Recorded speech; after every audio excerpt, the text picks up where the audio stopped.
Hello বন্ধুরা, happy Sunday. তোমরা কেমন আছো? আশা করি নিশ্চয়ই ভালো আছো। দেখো, একটু আগে মশালধারে অন্ধকার হয়ে খুব বৃষ্টি হয়ে গেল। এখন দেখো ঠাটা পড়া রোদ। এরকমই আমাদের শ্রাবণ মাসে চলছে, পুরো মাসটা ভরে একবার বৃষ্টি একবার রোদ। তো চলো বন্ধুরা, যে আজকে কালকে আমাদের নিরামিষে দেখেছো, শনিবার থেকে টানা মঙ্গলবার আমাদের নিরামিষ। তো আজকে সানডে হলেও আমাদের নিরামিষ হবে, যেহেতু শ্রাবণ মাসের পুজোটা, বাবার পুজোটা আমরা করছি। এর আগেও তোমাদেরকে দেখিয়েছি, তাই এই মাস ভরেই আমরা করবো। তো দেখো, বড়ি দিয়ে, পটল দিয়ে, আলু দিয়ে একটা ঝোল করেছি। আর এই যে শাক ভাজা, এটা দিদি করে দিয়ে অবশ্য গেছে।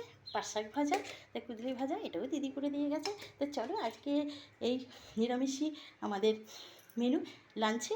তা এইভাবে আমরা মঙ্গলবার দিন নিরামিষ পালন করছি। তা নিরামিষ খেলে অবশ্য ফল মূল, ঘি দুধ এগুলো সব খেতেই হয়। তা সেগুলো মোটামুটি আমরা সবই খাচ্ছি, যেহেতু নিরামিষটা পালন করছি আমরা মাস পরে। এমনিতেও শনি মঙ্গলবার তো আমরা বরাবরই করি, তোমাদেরকে দেখিয়েছি। তাই এখন শ্রাবণ মাসের জন্যই আমরা নিরামিষটা পালন করছি। চলো বন্ধুরা, তাহলে তোমরা সকলেই সুস্থ থেকো, ভালো থাকো। আর আমার